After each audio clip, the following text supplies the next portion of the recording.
Hello, everybody. Welcome back to another episode of Palantir Weekly. This is episode number 155. The title of this episode is Life Begins at 40 because Palantir today has closed at $40.01 for the first time in their history. They have touched $40 for the first time in over 3 years. And in the words of Alex Karp, it does feel like the story is just getting started, which means maybe life is just getting started for Palantir at $40. We've got a lot to talk about today. I am here with Amir. I'm here with Matt. Arnie cannot join us this weekend. He is on a little bit of a vacation, probably having a jolly time looking at his brokerage this vacation. But we're going to break down everything in the world of Palantir. Amir, how are you? As great as one can do at 5:11 a.m. So yeah, I'm doing pretty good. Okay. Matt, how are you? There's worse places to be. Very good, man. Always a good time. Very good week as well for both two of my very conviction stock picks, Palantir and also Rocket Lab. So it's been a great week.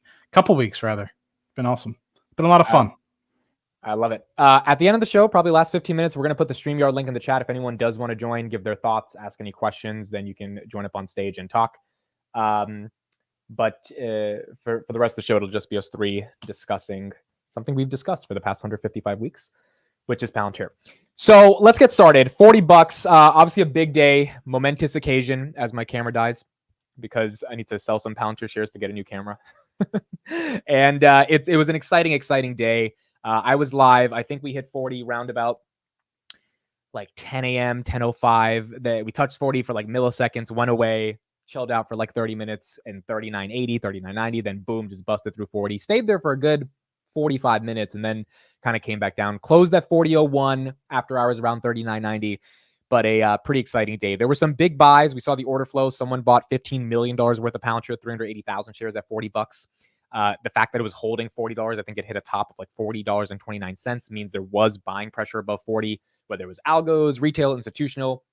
There was the sentiment to buy a stock at a $90 billion valuation, that there is a eternal debate going on for the past couple of weeks since it hit $30 that it doesn't deserve to be here, yet it's here. So we got a lot to talk about in terms of valuation, what it means, trajectory, risk reward, and the overall sentiment around 40. I want to start with Amir. Give me your raw thoughts, Amir, now that we are $40. Are we at $40? I don't know. Don't look now. I'm just kidding. Actually, you were yesterday, sleeping the whole time this was happening, right? No. Actually, I opened up a chart for the first time in weeks, and it was just as Palantir hit 40. I was like, okay, that's interesting. And, it's kind of magical to think about that. Everyone that is a Palantir shareholder, more or less, unless you've been on margin in some way or another, or leverage, you're positive on Palantir. And that's probably a pretty amazing feeling for most people out there.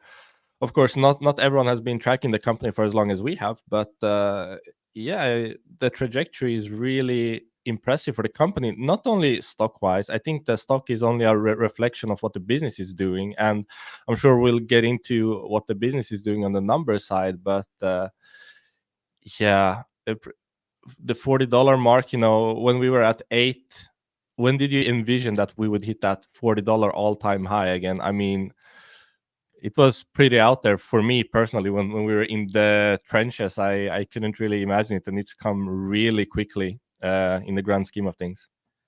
Yeah, I was talking to a couple of people today that said they were, when they planned out how they thought Palantir would appreciate, they had it in around 2028.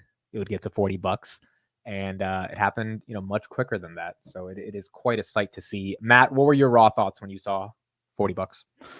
Well, I was watching you. I was at the office today. I normally work from home on Fridays, but I was like, look at this beautiful motherfucker. And I was watching you and TJ, and it was fun. You didn't get as much excitement as I thought you would, but I think you were too preoccupied with hanging out with TJ. But anyway, it was a lot of fun. I would like to say the pendulum has really swung, my guys. I think 2 years ago, everybody was thinking that this company actually might enter bankruptcy, believe it or not. And I think it's because they don't know how to read a balance sheet. But that's a different story for a different day.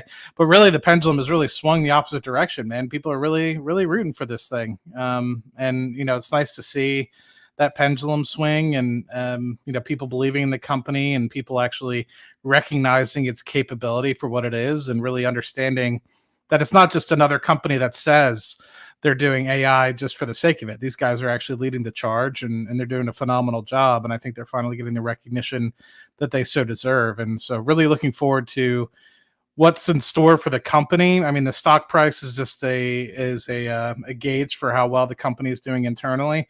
But I think the company itself, I'm really looking forward to seeing how they close out the rest of the year.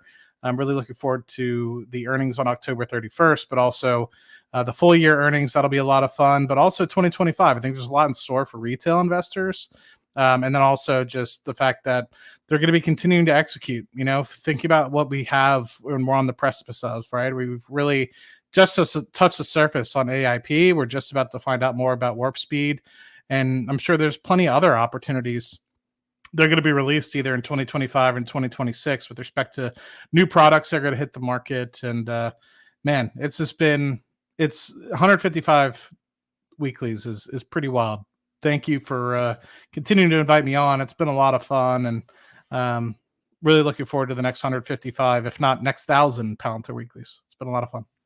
I want to just quickly touch on that. You mentioned looking forward to earnings. I mean, what do you guys think they need to put up during Q3 for the Q2 results for the stock to keep the momentum? I think like expectations must be sky high for the company. I never really speculate on what the price will do on earnings, but I know that you two are really good at trying to gauge the sentiment surrounding that. So can you give me your thoughts on what do you believe the outcome of Q3 will be for the stock price, and what do you think like they need to report in order to keep the momentum going? So first I'll give some of my raw thoughts on 40, and then I'll get into earnings, because I think it's a very important conversation. I think when we saw 40, it was pretty crazy, because all of us the thing about it wasn't the same feeling as when we hit 30. 30 was like years of working up to it in the 20s. I felt like 30 was inevitable. Yeah. 40 was one of those things. 40 is one of those things. It's like, hey, you earn 40. And what's happened with the prices as we've gotten 31, 32, 33, 34, literally over the past month, is like, did we really earn it, or are we just having momentum? And because we're so close to it, I mean, this morning, the pre-market, $39.80, it doesn't take a genius to figure out, well, yeah, it's probably, if the volume's there, good jobs report as well, right? From a macro perspective helped, it'll hit 40. And then it just hit 40. And so I think there was a lot of excitement. There was a lot of energy, but it wasn't the same type of like, oh my God, it hit $30. And I think that's where you're getting this kind of idea internally in the community of like, hey, is this sustainable? What does it mean? What does it mean for earnings? Did the company even think they could get to this level? How are they thinking of earnings expectations and numbers presenting to Wall Street to be able to justify the current levels that we're at? I think before we get into the earnings, I made a video about it this week, but I think NVIDIA's partnership with Accenture, which basically said, hey, we're bringing generative AI to the enterprise, and we're like really pushing for enterprises to upgrade their software stacks via AI, is why it surged 5% 2 days ago and then surged another 3% today. The market basically said, all right, if NVIDIA is serious about bringing AI to the enterprise, even if it's just marketing this partnership with Accenture, then that means there must be a lot of demand for AI services from the enterprise. Accenture did $1 billion of bookings in Q2 just for AI consulting. That's not tech, that's consulting services. Palantir has the actual tech. So you would imagine if a consulting firm can do $1 billion of booking just to help people with their AI strategies in the enterprise, what can Palantir do per quarter? Right now, they're probably doing around 700 million in terms of actually implementing the technology. So I think the two parts to why Palantir at 40 today is OpenAI got a $157 billion valuation. So the market's thinking, all right, if OpenAI is worth $157 billion in the private markets, they're not even profitable. What is Palantir worth, given they're unlocking, or hopefully they can unlock, trillions of dollars of value in the enterprise as a public company that is profitable, that is now included in the most elite club of companies, aka S&P 500. And if there's all this enterprise AI demand, we're going to buy the stock and front run the demand before Palantir shows off these crazy numbers, because we know those numbers are coming, or at least we hope those numbers are coming. And that's why we're buying up the stock. And so that's why I think we ran up today. And it wasn't as crazy as hitting $30, but it was like one of those things that you thought could happen based on all the things that happened this week, along with the macro. In terms of earnings, I'll be quick on this, then I'll go to Matt. I think we got to deliver on earnings. I think 30% has to be a minimum in terms of growth. We don't get 30%, I think things can get ugly. And even with 30%, we kind of, I think, Amir, you did a really good valuation model. We kind of got to get closer to 35% growth. So if we don't get there, I don't know how this is going to play out. But Matt, what are your thoughts on earnings expectations? No, Wait, I think wait, you wait. hit it. Go ahead, Amir. Sorry. Go ahead. Do you believe they're gonna hit 30? Is what I want. This quarter, Q3, I will go out on a limb and say yes. I think they know. So they guided for 25%. 700 million is 25%. So they've got to get closer to like 725 or 730 to get closer to 30%. Yeah, I think they know it's very important to get to 30%. You see the hesitation here, right? Because I'm just like, what if this is not the quarter, right? And that's okay if it's not the quarter. I think we'll get close to 30. I think 28 to 30% is my target. But I don't think it's going to be 35 or 40%. I think that's 2025. I think Amit put it really eloquently. I think the market is pricing in 30 to 35%. I'm with Amit. I think 30 isn't going to be enough to justify $40 a barrel. $40 a barrel. Jesus, I work too much. $40 in general, right? I think as much as I love the fact that we're seeing $40, I think a lot of it is institutional buying driven. You're seeing Peter sell, you're seeing retail sell. There's no other way to defend that you can continue to increase the share price with literally billions of dollars being sold from retail and Peter and still have price increases. That is massive tailwinds associated with a lot of people continuing to buy the stock. That's not retail. Yes, there's some retail that's buying. I'm not going to say, no retail is buying, right? I mean, don't take everything that I'm saying in complete concrete.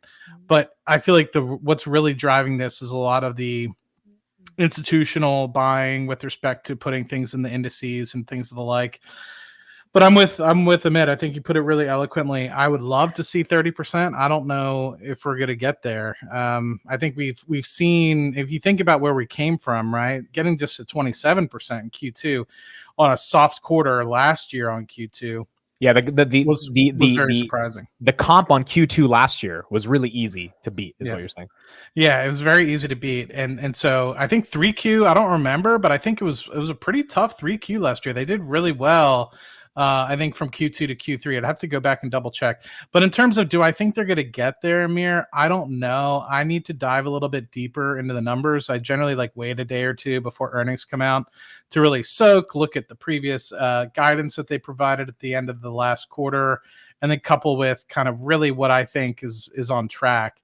But I mean, I think that we're going to be disappointed. I just want to state that bluntly. I'm not an oracle by any means, and I would love to eat dirt on this, but the pace at which we're growing already to get to 27% was phenomenal.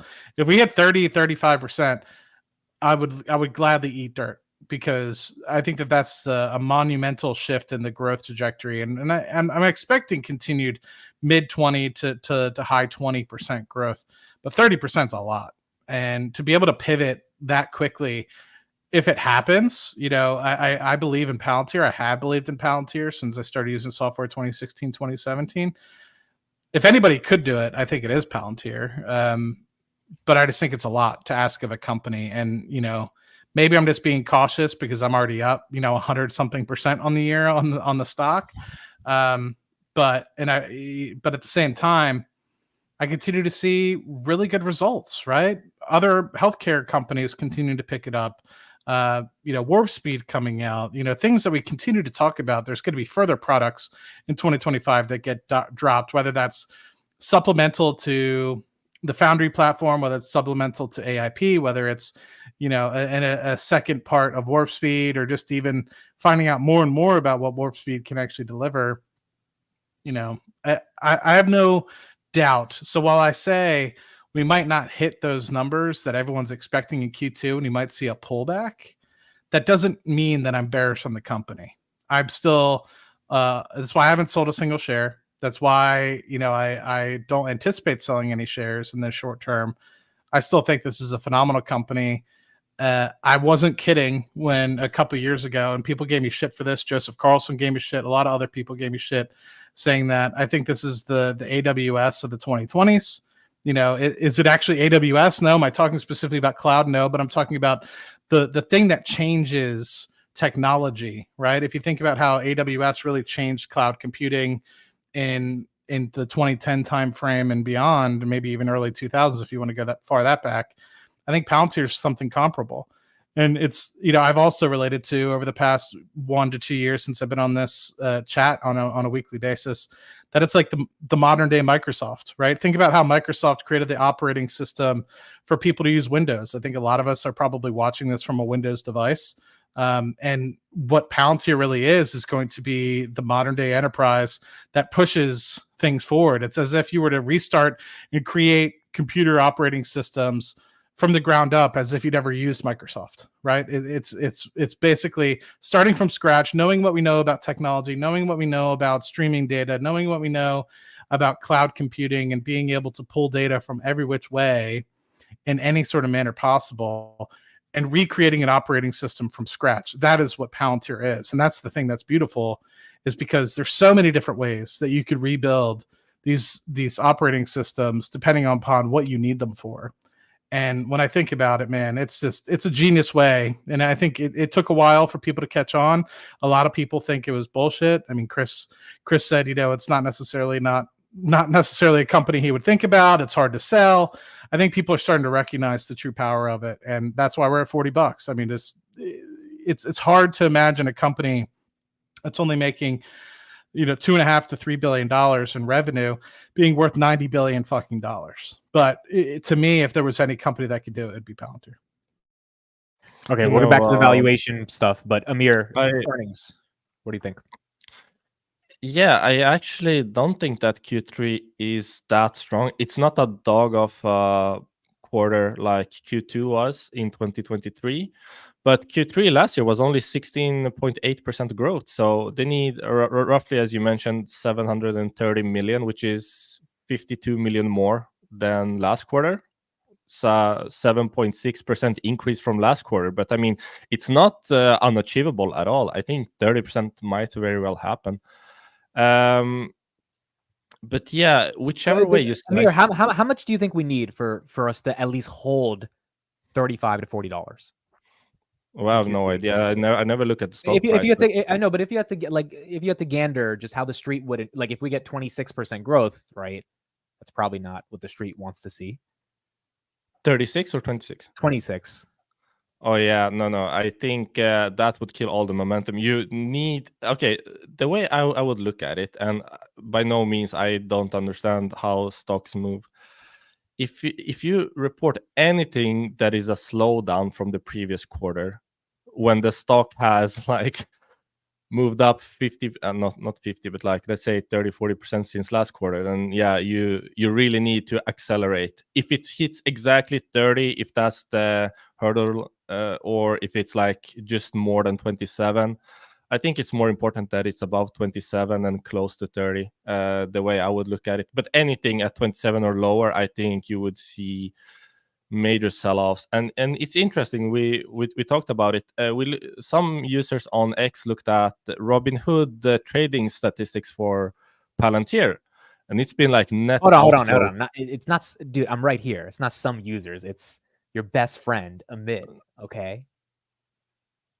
Some users on X have been reporting the outflow. That silence was absolutely deafening. It's like he scrolls through my tweet. He's like, yeah, these random people on X. I saw these posts. It's like, you saw my post. But no, Amir's totally right. Retail selling. They're selling Palantir. Yeah. And isn't it interesting that somehow whenever you get close to all-time highs, you see all the institutional pile in. Like, isn't it interesting how that works out?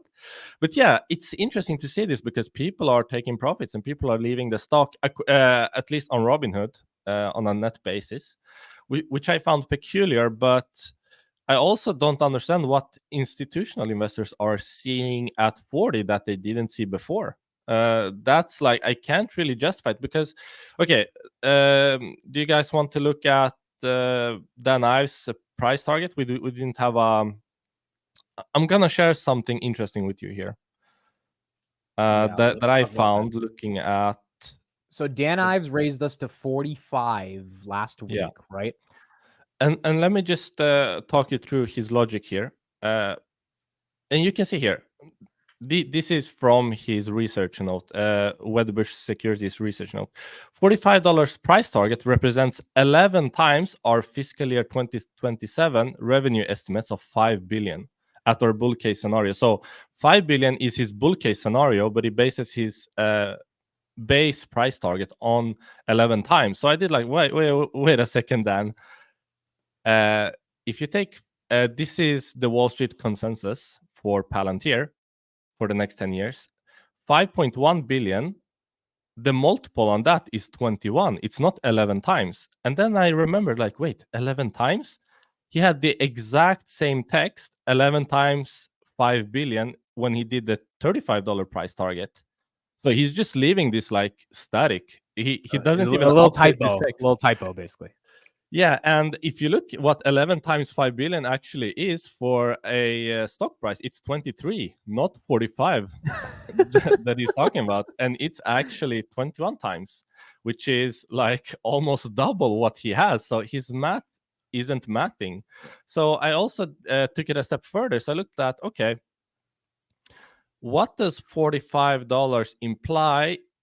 Because obviously most sell-side analysts, they will do multiples on the stock. So they will pull it forward however long they feel that they need to in order to justify their price target, because they usually start, we have found out, at what they want the stock price to be, and then they just work back, okay, what are we going to base that on? So for Dan Ives, it was going to 2027.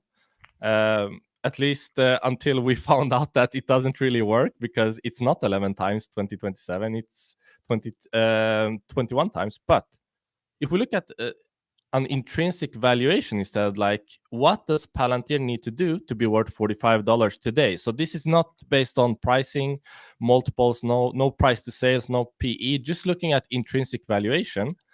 I worked back something that Palantir needs to grow at 37.7% compounded for 10 years. And to justify what price? The $45 price target at 30% free cash flow margins. Now, it's up there, but I want you to look at this. This implies $54.5 billion in 2033. Now, if we add back the Wall Street consensus, that's the Wall Street consensus is 12.1 billion for 2033, which I believe is completely stupid. Like, no way in hell is Palantir only doing 12 billion. But I mean, what Dan Ives put out there, I mean, it's a 350% increase from the Wall Street consensus, and his own research note for like the past two price targets, like the math doesn't even make sense. And I think it makes sense actually, because I think investors, especially investment bankers, they have a really hard time conceptualizing Palantir and Palantir's future, because you can't look at it logically. It makes it really difficult to justify within the setting that we are in. So imagine this: you are an analyst, sell side, buy side, it doesn't matter, and you go to your boss and say, well, I project Palantir to grow 43%, and then the next year they're going to go 41%. So the boss can ask, okay, what did they grow in 2023? And you say 17%. And it just dies there. Like, they miss the whole story. And the important thing to keep in mind is that a valuation is simply telling a story, and the numbers in the valuation are a reflection of the story. Now, Mariana gets the story, but her numbers, they don't reflect that. Like, we know that Mariana's price target is also up there, but her numbers are more in line with this. And this makes no sense. Wall Street consensus estimates for Palantir are completely off to me. Yeah. So, Dan Ives makes up numbers, but when I make my valuation and tell Palantir's intrinsic valuation, like I made a recent YouTube video, most people are on board when I talk about the logic and explain why a number is there and how Palantir will get there. And that is true until they look at the growth rates. Then it's like something, a switch turns in their brain and tells them, nah, it can't happen. So what is the video you made this week? Yeah. What was the growth rate that you use to justify, I think, a $37 target is what you got to. A fair value. Yeah, so just a quick recap. I was on this show. I can pull it up. Yeah. So I was on this show like when we were in the 30s, and I was like, "Yeah, this is roughly fair value." And you asked me, "Okay, so at what price do you feel like now Palantir is too overvalued? You would sell?" And I said 40. Yeah. And now we're at It's- 40. Yeah. So I was like, okay, it's time to revisit the valuation to see, like, am I missing something? And every time I revisit Palantir's valuation, I am missing something. So we have talked about this valuation before, where we look at, okay, Can you zoom in as well here? Can you go deeper? I don't think that we should spend time going through this in detail because we've done it before. But in general, it's about looking, okay, logically, like if we look at the government side, we know that roughly 77% of Palantir's government revenue is from the DoD. 23% is elsewhere. So mainly you should look at, okay, what's the DoD going to do? And we know that Palantir for many years has been lobbying to increase AI spend within the DoD. CARP has been saying you need to increase it by 0.5% per year until you reach 5%. So when you look at the DoD budget, you look at Palantir's market share of that DoD AI spend budget, like they roughly make up 25% of the AI spend within the DoD. So if you just increase how much the DoD spends on AI, you get some very interesting results. And I mean, we're seeing it on the battlefields today. Like take Ukraine, take Israel. Like we are really showing that the future of modern battlefields is within software solutions. So it's inevitable. Like I had someone tell me like, well, the conflicts are about to wrap up, so there's no need to do this. I'm like, haven't you been listening to CARP? Like the best deterrent is to be so strong that no one really wants to have a war in the first place. Like it's about proactivity. So I absolutely believe that AI spend within the DoD will increase. I don't know if it's going to be in accordance to CARP's and Palantir's recommendation. I mean, we have Shyam Sankar talking in Congress multiple times now. I think most recently just a couple of weeks ago. And they're really pushing this narrative. And it totally makes sense that I think the officials, senior officials, are seeing that, okay, the modern battlefield is going to be ruled by software. So what is your growth rate for the next 10 years? So for the government, it's 28.3% compounded. Okay. It varies by period, and this is where I lose a lot of people. So I take them through all this logic. I have a 30-40 minute video on this that came out this week. But when you see something like, okay, in 2025 they're gonna grow 51% in the government, and people are like, like they just lose it. Like you can explain all the logic behind it, but when they see that 51%, they're like, no, it can't happen. Just like investment bankers can't go to their boss and say like, okay, Palantir is gonna grow 30%, and the boss asks, okay, what did they grow in 2023? And they say 17. Like logically, I think some people just can't conceptualize that, and that's why I believe that most investment bankers don't get Palantir. So what is your total compounded CAGR, not just government business? 29.9%. Okay, so 30% for the next 10 years with free cash flow margins of 40%, right? No. Towards the end years, I believe it's going to be 41%, but in the beginning, it's closer to 33%. And we are seeing that this year already. And the way they achieve that is they have like no capex. They spend like basically nothing on R&D. It's been at around $100 million of R&D per quarter for like 5 years. And they come up with Apollo, Warp Speed, AIP. They make modules of Foundry. They make all these products, and they don't increase R&D spend. Like it's just so powerful. And I don't think people understand what that does to margins when you have basically no capex. You don't need to spend increasingly on R&D because you have the best engineers in the world that are really driven to build and innovate. And people are not grasping what that will do to margins. I mean, they just this gives you a stock price of 36. Fair value? 36.7, yeah. So 36, 37, like roughly there. I would say is fair value for Palantir with what we know today. Okay, so I think that's very fair. Going to you, Matt, you said a couple minutes ago, paying $90 billion for a company doing $2.7 billion in revenue is insane. You heard Amir's argument saying, hey, well, if they compound 30% for the next 10 years, fair value is 36, 40 is higher than 36, but that's less insane. How do you conceptualize the valuation right now? Given what Amir said?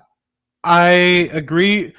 Excuse me. I had literally 20 minutes to not cough, and then I cough as soon as I need to talk. The thing that I agree with most on Amir's graphics is the margins, the cash flow margins, and I think people are starting to wake up that Palantir is not one of those companies that continues to scale and their operating expenditures continues to grow, right? They're very efficient when it comes to continuing to grow while keeping costs at bay. And so what I'm observing is, and I honestly, Amir, I don't think you're very far off from kind of your usage. I think you could honestly anticipate free cash flow margins getting it closer to 50% in the latter years, and maybe even higher than that. Considering we're in the high 70s, low 80s on gross margin, they're able to keep the operating expenditures to a minimum. So I mean, like, it's insane the amount of scaling that I think that this company can do without really expanding their footprint.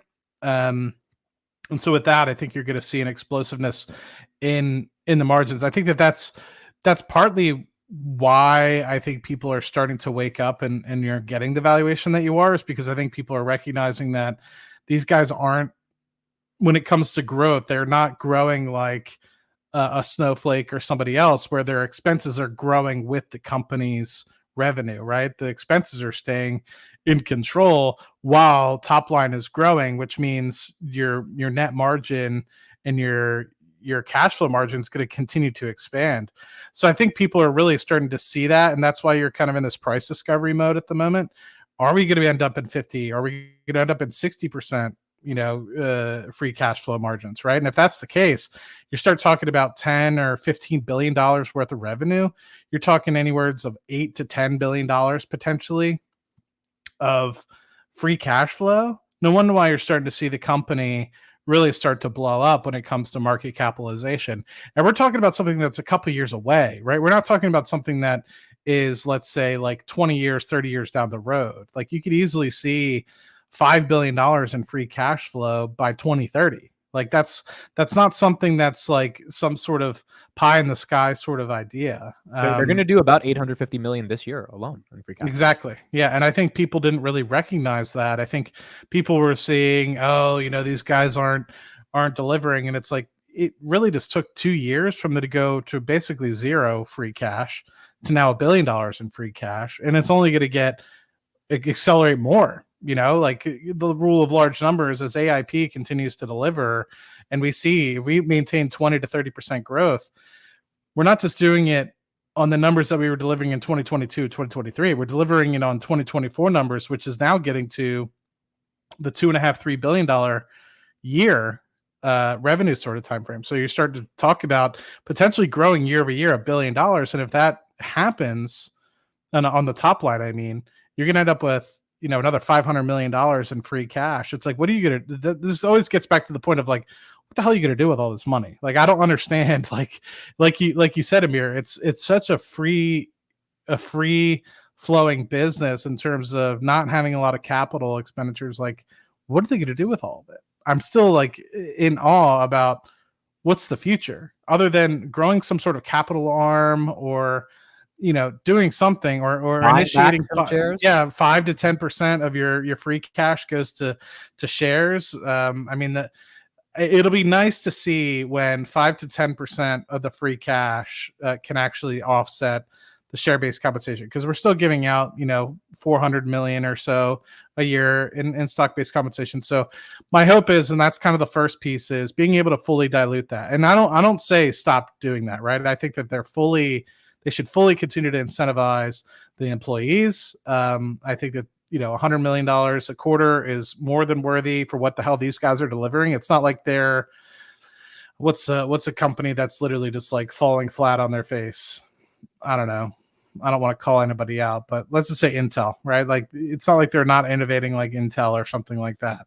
These guys are delivering, they're continuing to grow. So yeah, it continued to incentivize those guys $100 million a quarter. Anyway, I got lost when I saw the commas in the spreadsheet, so I don't know. I'll just Come hand it back on, to you don't give guys. me that. Always the amid comments.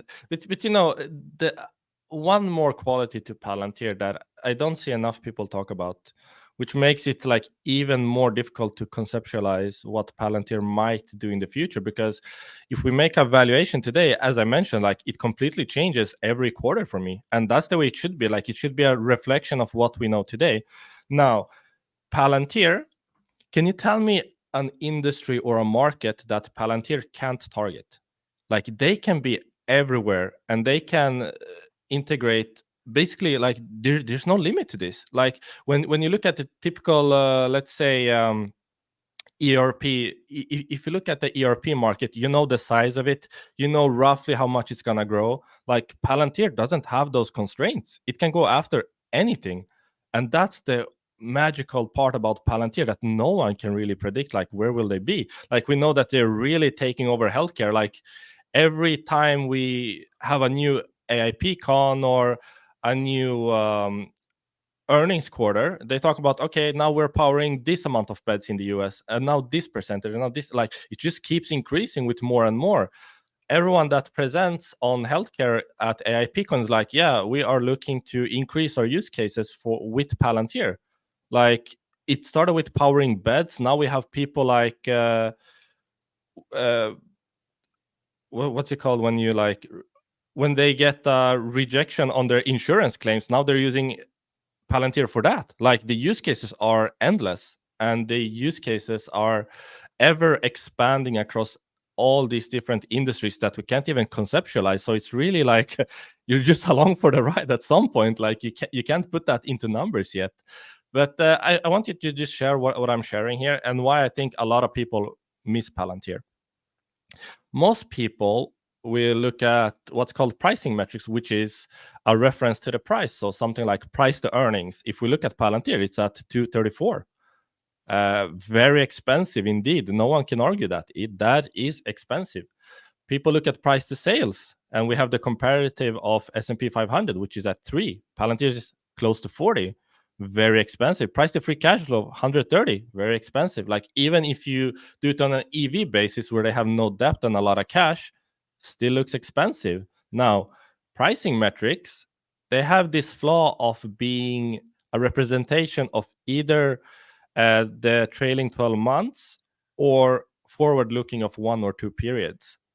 And for a company like Palantir that has most of their growth in the terminal area, meaning far out into the future, you're never gonna get a company like Palantir to trade cheap, or what you would consider like, okay, it's trading fair on a pricing basis. And that's why most people miss it. And I hear it time and time again that, well, you can't do a valuation on a company like Palantir that's growing a lot. I'm like, you totally can. That's the way I make sense of Palantir.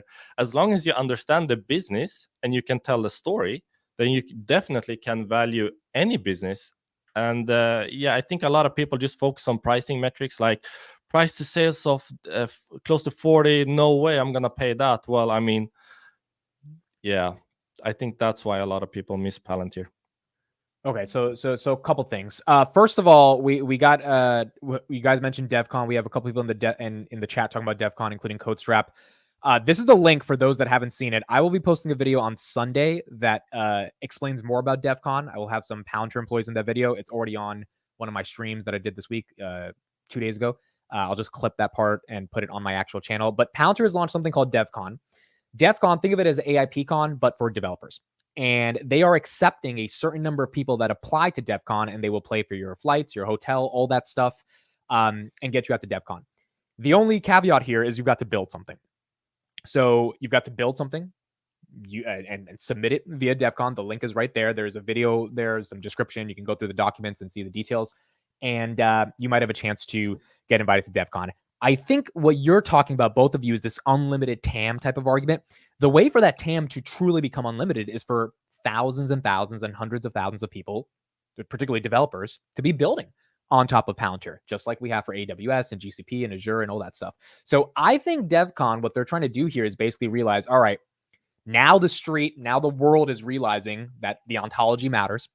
We spent 20 years building this. If we can actually convince the smartest people on the planet that already work for us, but all the other ones that, hey, this is something you need to build on top of. And Sham had that famous quote 2 years ago at the Morgan Stanley Tech Conference, which is, hey, we think Palantir will become what AWS was last decade during this decade. He said that in 2022. That, I think this is a big step in materializing that broader vision. It does not have to be AI. It literally can be all the details on the website. It can be whatever you can conceptualize. They have an example there of someone in Colorado making this app on like reviewing mountains and stuff. Like you can, however creative you can be, that's what they're looking for. And you'll have a chance to get invited to DevCon. So here's the question now, based on all of us saying, yes, this unlimited TAM is justifying momentum. Would you buy Palantir right now at $40?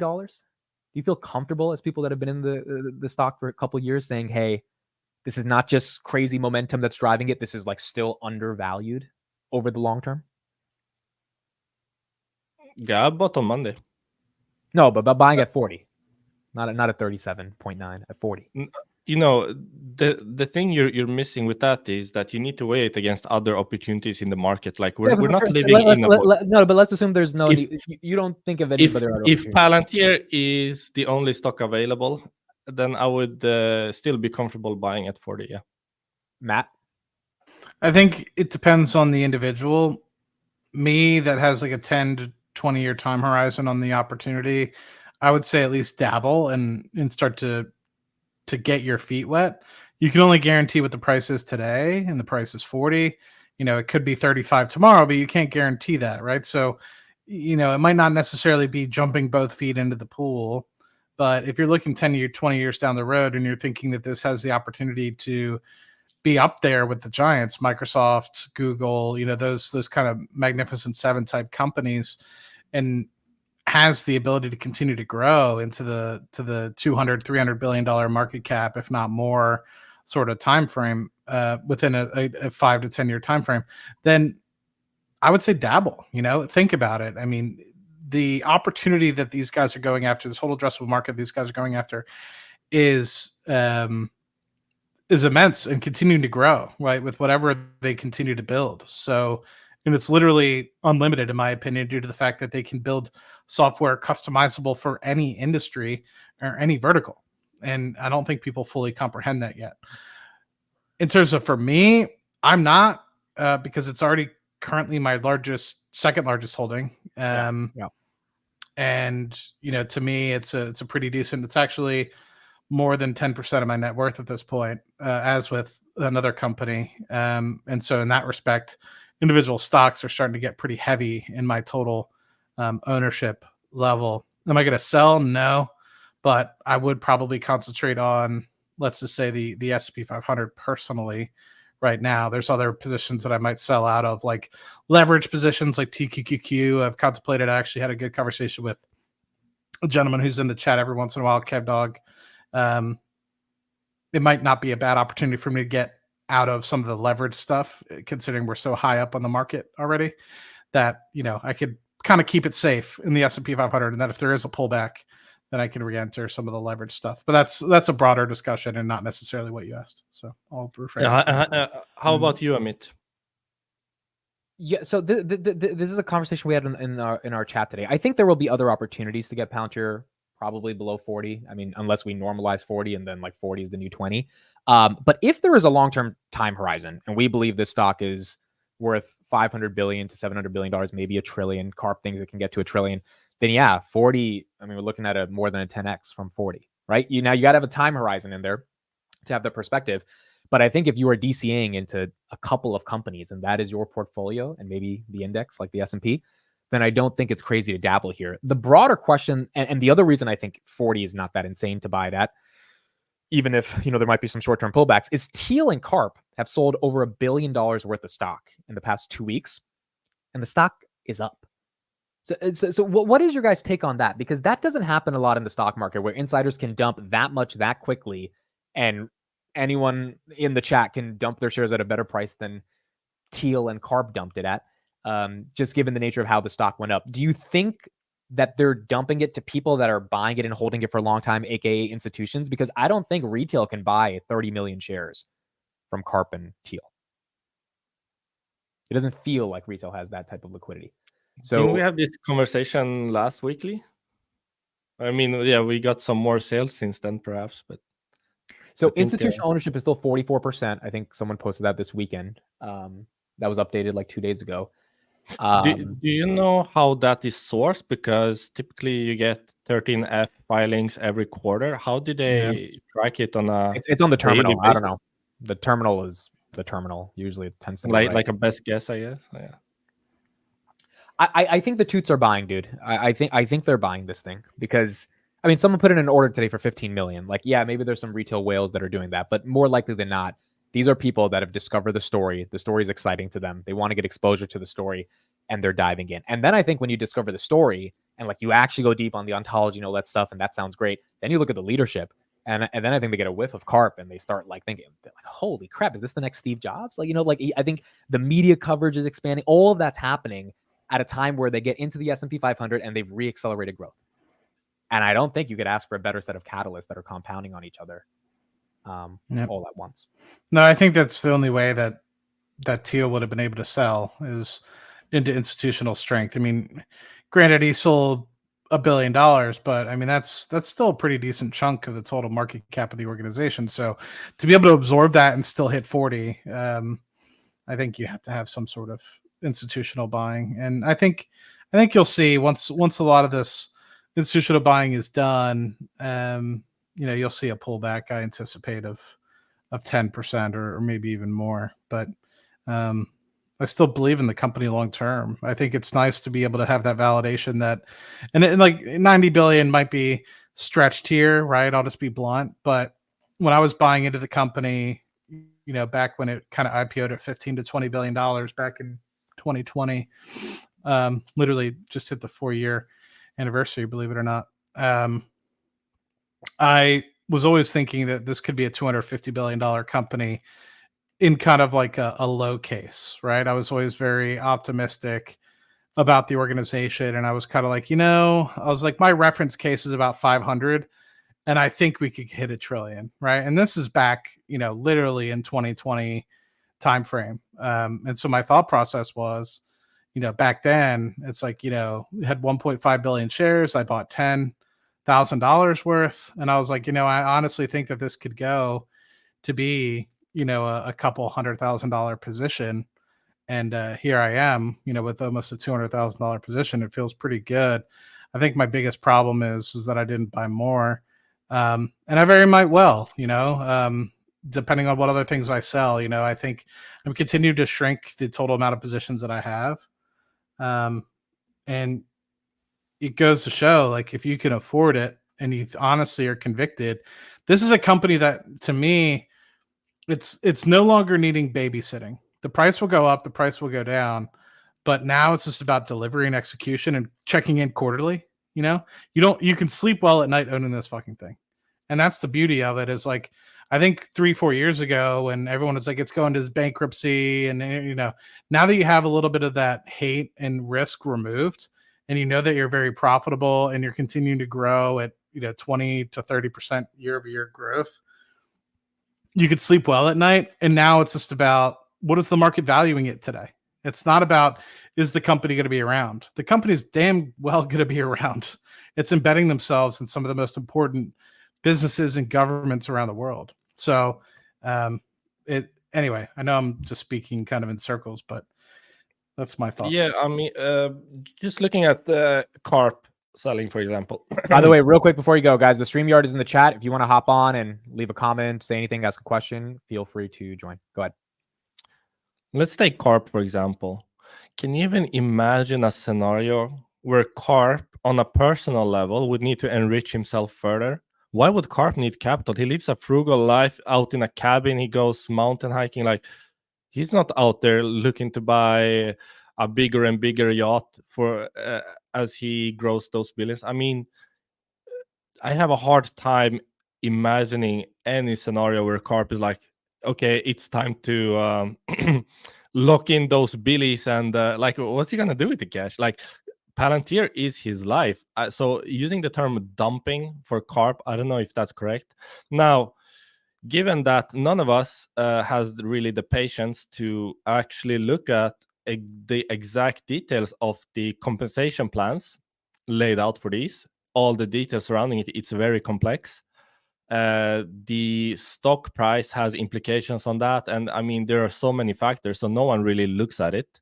So we can only speculate based on not doing our homework. But yeah, I have a hard time seeing any scenario where Carp would feel like, okay, stock has run up, time to dump. I think it's more probably in line with something that's been scheduled, like it has been historically. I mean, he was also selling at 8, 7, so I'm not too worried about that, especially because when I invest, my intrinsic valuation doesn't have an input for, okay, did Carp or Teal sell recently? No, I just look at what the company is going to do and I derive what the intrinsic value is from that. So to me, it doesn't really matter. But even if I look at it like from a outside point of view, like Carp, what does it need 2 more billions for 3? Like what? Dude, I don't think Carp gives a shit about money. Palantir, exactly. I think he's literally selling because A, his financial team is like, hey, you got to risk mitigate here. B, he has to pay a ton of taxes, and C, he might have some personal stuff. But he's not buying a yacht, or anything like that. He's not buying Twitter, So it's like, I agree with you. Here's a good question, and we got a guest backstage, so let me bring him on, and we'll start with this question with the guest who's backstage because I think that'll be a good question. Dougie Dulles, what's up, Doug? How's it going, everybody? Going very well. For those that don't know, Doug's a good friend of the channel, so thank you for joining Palantir Weekly. Here's the question to you, Doug. This was actually an interesting topic this whole week. Tesla hit 400 October 2021, then retraced about 40% in the next 5 months. A lot of people have been saying, hey, this feels like Palantir's Tesla October 2021 moment inside of October 2024. What is your perspective on that? Do you think there's a 40% retracement coming? And do you think it is trading at levels that were unsustainable like Tesla was when it was 400 in 2021? There's always a 0.618 retracement coming. So it's possible. The difference between this is the whole world was going crazy for Tesla hitting 400. Like, we were locked in our homes and there was nothing else to do but trade stocks and follow the news. Most people have still never heard of Palantir. People heard of Tesla. Like, people knew there was this a little electric car company. They thought that the EVs were still dumb and stupid and not powerful. They were little go-karts. People don't even know what this is yet. Yeah. I've told you about my job at not the same UDOC, but another UDOC. Not Matt's UDOC, but another UDOC. And I was just typing it in the chat. We just finished a project this week where we had 4 engineers spend 2 months scrubbing through all of our drawings for the pipeline facilities to make a list of all the pressure vessels because they have to be inspected. Look at the Palantir's developer video on the PNIDs. Not only does the software automate finding every piece of equipment, not like we were just doing the pressure vessels. The software now does everything: the valves, the pumps, the pressure vessels, the tanks, the piping circuits, everything. It connects them to the ERP so you can pull the data directly from the ERP and connects it to the live monitoring, like vibration or analysis software. It's magic. In a matter of hours. It's magic. So you just took 4 engineers doing 5% of that task. Took 2 months each. That's 8 man-hours of a asset integrity engineer. And Chad, yeah, that blew my mind. I watched it, and the first thing I did is I sent it to my manager. I've been trying to get them. Well, when did you watch it? Was that recently or a while ago? It was Friday when I signed up for the DevCon stuff. Okay. The developer. Yeah. And I that was the first video I looked at, and I was like, oh, I have to send this to my manager right now. Like, people have to see this. So Doug, when did you start investing in Palantir? I don't remember the year. It's been a couple years though, right? Yeah, it's been a couple of years. I mean, I was in it in the high 20s on the way down. What was your initial thesis then, and how would you say the thesis has evolved to today? My initial thesis then was they had just put out a I forget what con it was, but it was like it might have been Investor Day or something like that. It was about an hour-long video where they were showing like Gotham, and I was like, "Wait, you mean this is in Hollywood? This is real? Oh, I'm buying this." So Yeah, This isn't fake. This is real. Yeah. I'm buying this. You saw the defense capabilities, and that's what attracted you originally. Okay, and Well, then because instantly I thought of my job in the industrial and commercial sector, and was like, oh, well, we have way more equipment, and that all is going to have to talk to each other, and you're going to remove all the people and remove all the decisions and all the questions, and how you have like the maintenance group doesn't know what the inspectors are doing, and the inspectors are just writing reports, and they're just going and sitting in files for forever, and no one's ever reading them. And then the maintenance people don't know what maintenance tasks have to be planned at the outage. Just from a industrial maintenance concept, at refineries and chemical plants and pipelines and shipping yards, and just like the world economy that could use this alone. What I was automatically just seeing it do in the military sense blew my mind. And it was like, well, I don't care what the price is. This company is going to be at the heart of every company in the world, because if you're not using this technology, you're done. You're cooked. Yeah. Yeah, so your thesis has gone from what they did in the military to, oh my God, everywhere is where this is going. I think I got that same feeling when, so I'm gonna get the numbers wrong, but the magnitude is about right. The initial Investor Day presentation that came out in like August or September of 2020, pre-direct listing, had about like 18 different verticals that they were going after. And within a year or so, it went to like plus 50. And I don't even know now what amount they would even consider the amount of industry sectors or whatever that they're in. I would anticipate it's every one that you can think about. But it just goes to show to me, how important this software is and how moldable it is to create and get outcomes that you want, right? And I think it's so completely different than any other way that I've thought about software. Anytime I pick up a Microsoft product, it's basically like, well, this is the product, try to fit whatever you want to do and use it however best you see fit.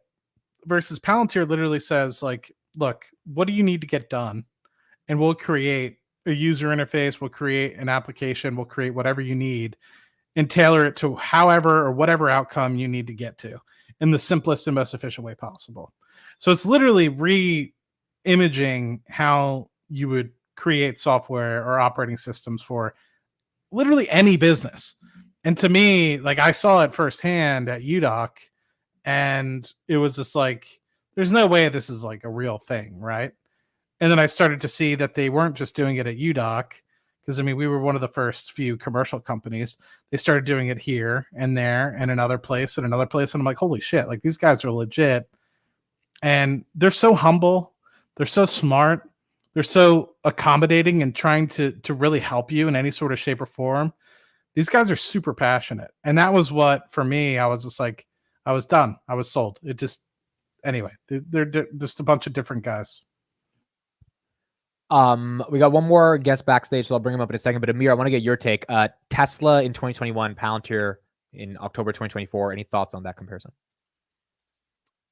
No, I don't think there's a comparison strictly on the stock price. I think someone mentioned it in the chat, but Tesla's collapse was coinciding with cyclicality within the major vertical of their business. So it made total sense. And if the same impact were to happen to Palantir's margins, for example, or Palantir's growth outlook in the near term, then I think the same would happen to Palantir.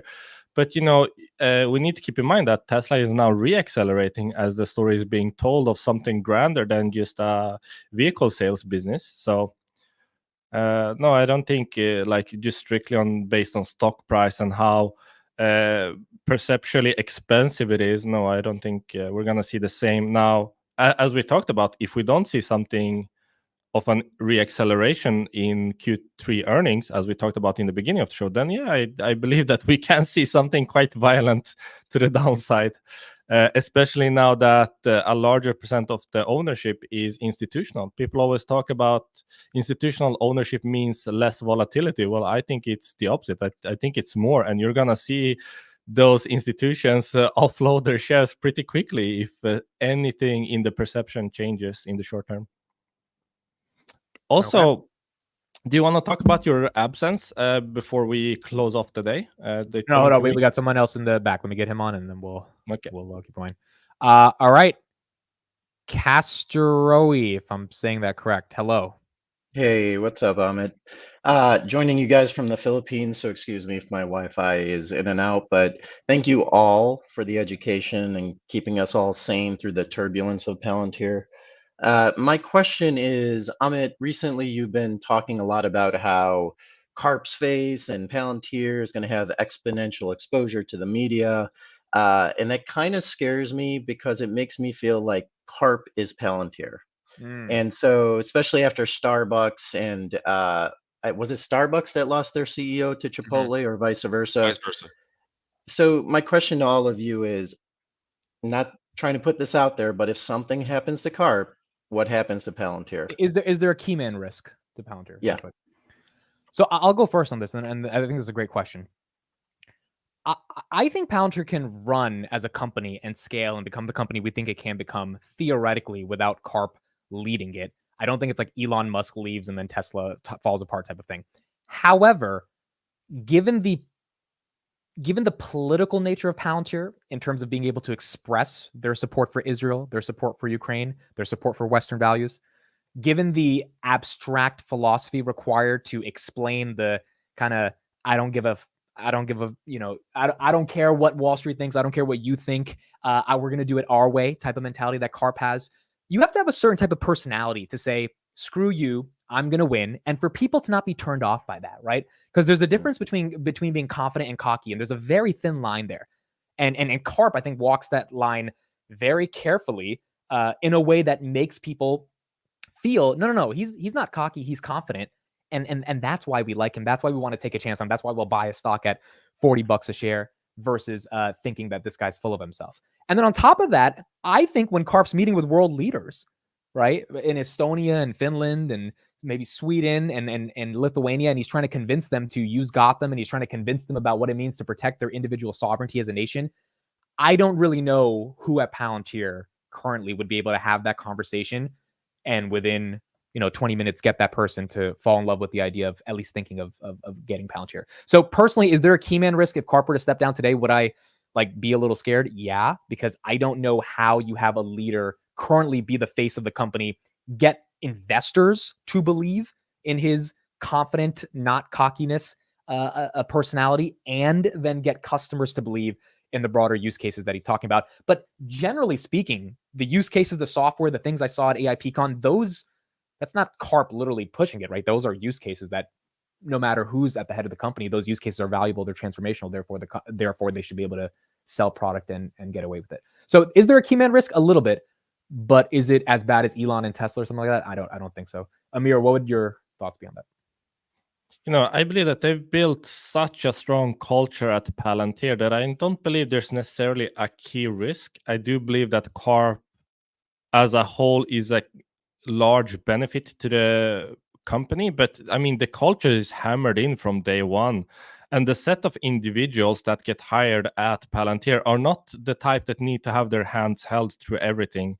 I mean, we interact with them every day. We see that these are some really, really impressive individuals. I mean, on the engineering side, we know that they are more or less the best in the world. So someone to lead that pack, it takes someone extraordinary. And I think Karp has been a great fit, even though historically many people have disagreed. I mean, I just recall like 1.5 years ago, we had many investors like, no, I don't want to invest unless Karp leaves. Karp should step down. I mean, it's just laughable looking back at it now. I mean, Karp has been the perfect fit for this set of individuals. But while he is a great benefit to the company for many of the reasons that Amit mentioned, I don't believe there's necessarily a key risk, just because I think the culture of the company is so ingrained into every employee that I do believe that he is replaceable, even though I think that it's not like to our benefit to have him replaced, if that makes sense. But no, it's not like Elon and Tesla, in my opinion. Yeah, and I think one of the things that I want to add is without the F-class shares, Karp may have actually had to step down.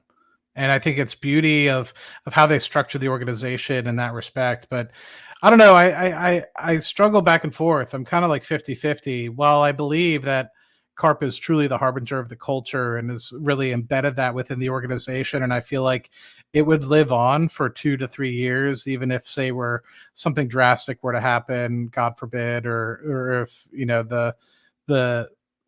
he had to step down for medical reasons or anything of the like what happened to Steve Jobs, right? I mean, he didn't want to go willingly. He unfortunately lost his life, and that's what caused him to kind of step back, right? But it gets back to, will the company be the same? And I'm trying to relate back to Apple in that respect. It's like the company will still operate for some time underneath that kind of like guidance, but will it morph eventually, and would it morph for the better? And I go back and forth with this, and I'm not trying to be critical of Sham, but unfortunately it's going to show up as critical of Sham. Sham, I think, is a phenomenal COO, but I don't know if Sham would be a great CEO. And the reason I say that is because I think Karp's perfect for that role, because he gets involved in the political aspect of things. He gets involved in the culture aspect of things, the philosophical part of things, which helps drive the company in a certain way and helps manage the ship and going in a certain direction. And I think he's been able to bring along all the employees and embed that culture into them. When it comes to Sham, I think he's so much of an operator, kind of like Tim Cook has been. I'm afraid that the company might, if, say, Sham were to take over, if you don't have somebody philosophical or aiming like that, like say Karp, and you have somebody more operator intensive, more technical founded, then I feel like eventually the company might lose its way. And that's kind of my fear. And one of the things that I always kept about Karp, I was always a Karp bull. I always liked him and everything that he said for the company. I loved his intensity, his passion, even when he was pounding his fist on the table. I viewed that in a very positive manner, not in a negative manner. I didn't look at it like a toddler throwing a tantrum. I looked at it with passion, and I understand where he's coming from. I think a lot of people hold people to a different accord just because they're in a professional setting, which I think is complete bullshit. It's like if you were in the same setting, you'd probably do worse, if not. Anyway, so I struggle with this question. It's a really good question. No, I agree with what you're saying. I want to add one thing, and then Doug, I want to get your take on this. One thing I think we all need to remember is that to build something extraordinary in life and to stand out from the billions of people on this planet and to really be special, sometimes there's an it factor, right? And you either have it or you don't. And I think there is an esoteric, eccentric, eclectic personality to Alex Karp when he speaks. I remember talking about this a while ago. We were comparing Karp to other CEOs of companies and listening to other earnings calls. And it's like when Karp talks, you listen. Even if it's going into a ramble, even if it's talking about a deontological ethics or Hegel, right? And people who have not studied philosophy have no idea what they're talking about. Even if he's talking about something that you don't fully understand, and he's making these logical syllogisms between technology and philosophy, you listen. And I think it is so unbelievably special to have someone who is able to speak, get people's attention, whether they agree or disagree. In fact, most of the time it should be polarizing, because that means you're saying something that matters. And as a result, lead that to business success, whether that's people buying the stock at the end of the day because they just believe in this guy's vision, or customers saying, all right, we're going to take another meeting to see if we can secure a contract. I think that cannot be underestimated. That's incredibly important. A lot of people don't have that. And as CodeStrap says in the chat, it's because he's a founder. And when you're a founder, it's different. When you're a founder, it is very different in terms of how you conceptualize the vision for the company. And I think that's something that's very, very special about Karp that is going to be hard to replace. Doug, your thoughts on Karp having the key man risk? Well, it is obvious. I think anybody who's familiar with the company would know that. But it's a limited risk, though. Remember, Karp is not the best CEO ever to walk the earth. What was Palantir's big problem when they went public? He didn't know how to sell. And, if they hadn't have tripped over boot camps, they might still be struggling to actually sell and ship software. So there may be room for a Tim Cook type to succeed him that can make the financial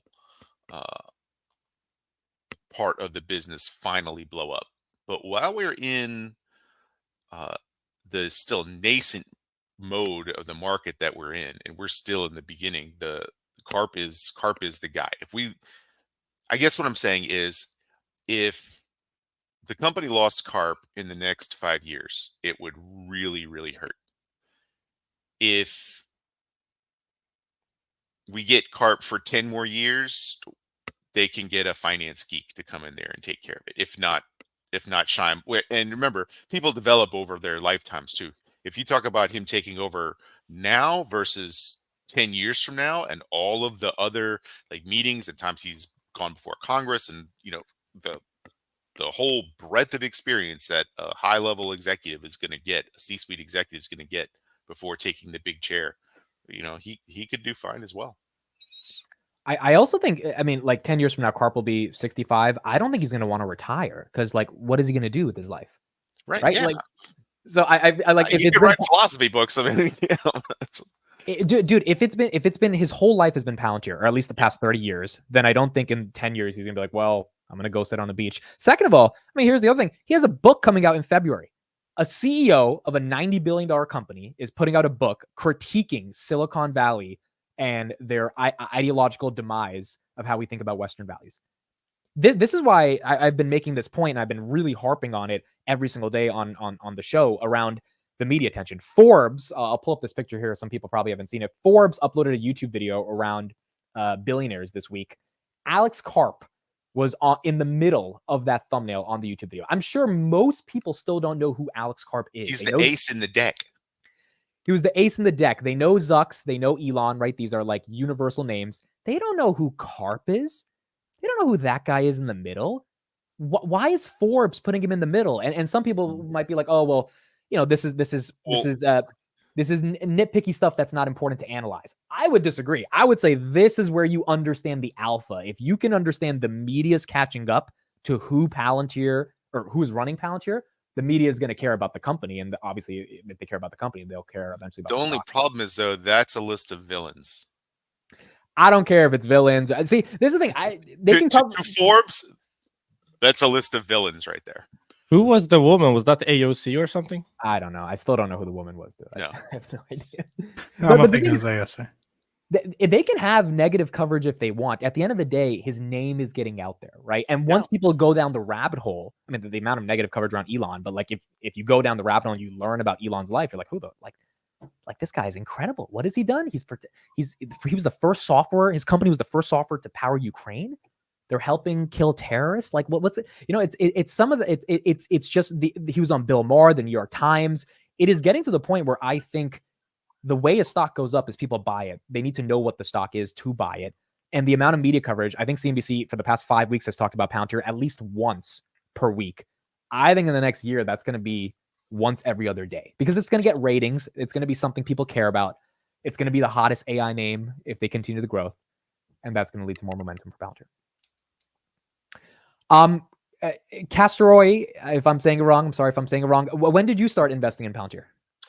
I started in 2021, right as everything was declining in 2022. So I started at 17. I got my average down to 12.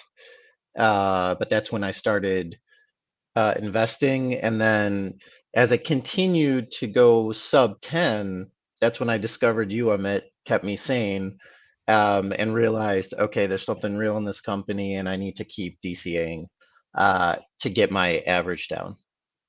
And is this your only individual stock, or you have other individual stocks?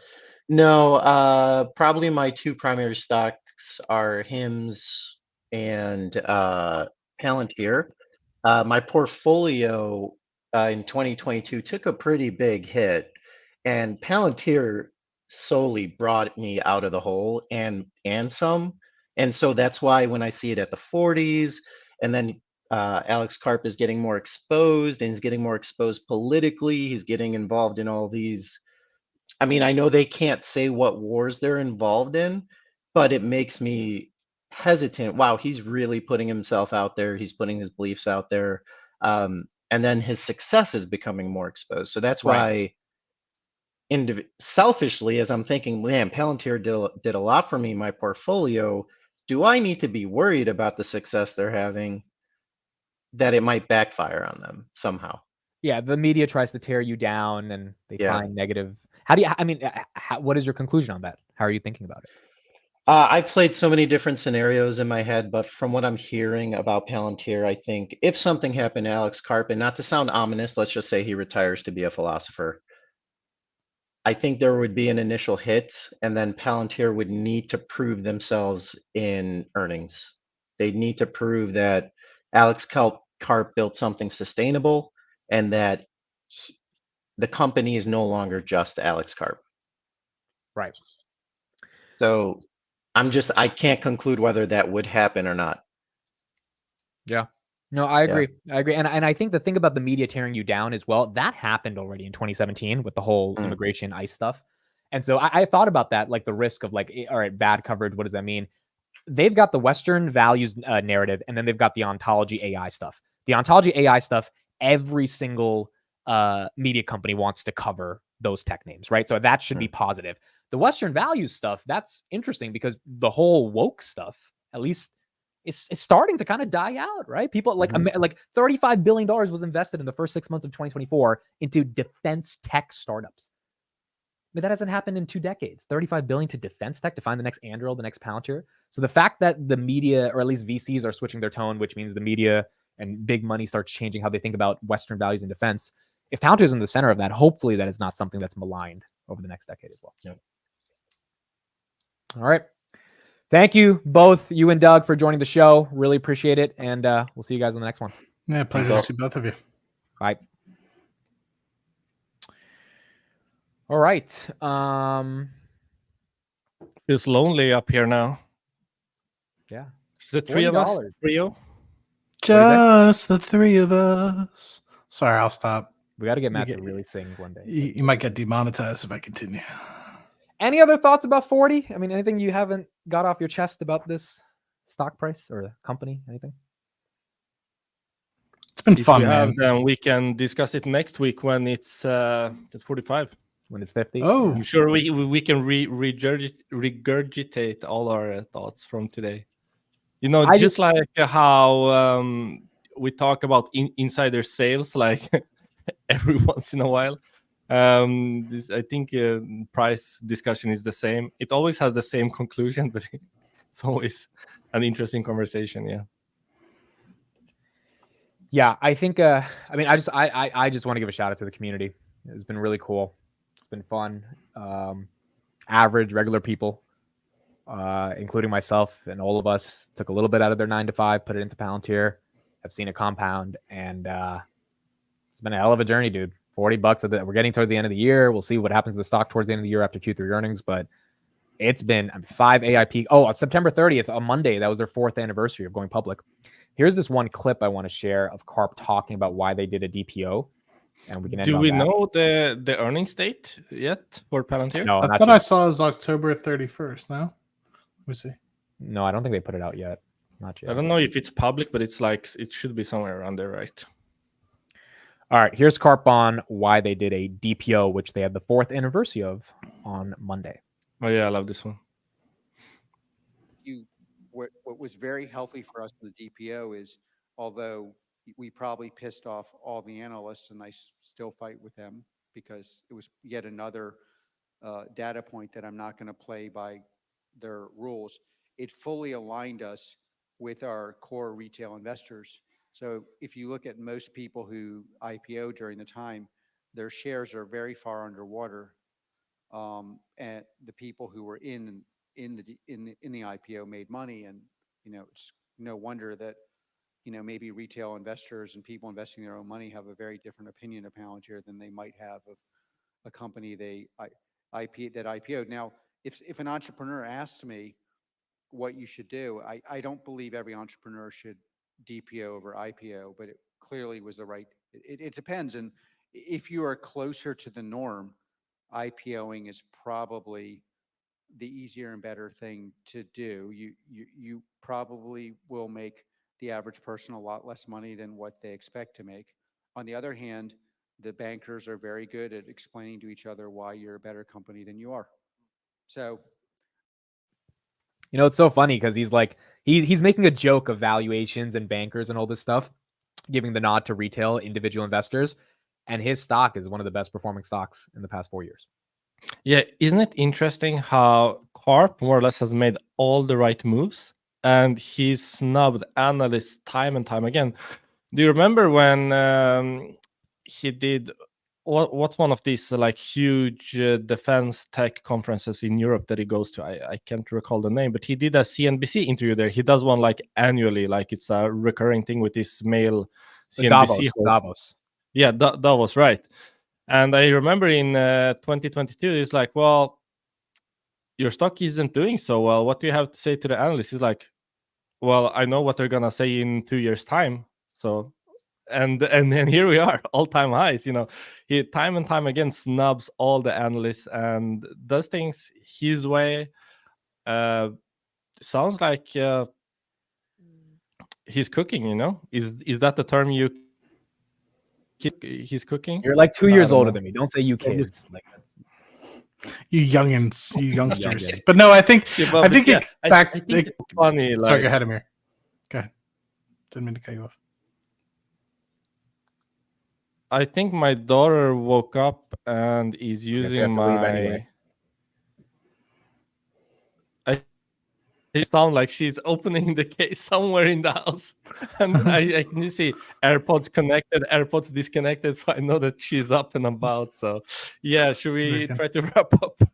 Yeah, Matt, finish your last sentence, then we'll wrap up. Go ahead. Well, I was just going to say, it just goes to show you the value of having a true, very strong-minded CEO to really comb through, because I think sometimes people will get too lost in the stock price, and it'll cause pendulum swings within the organization.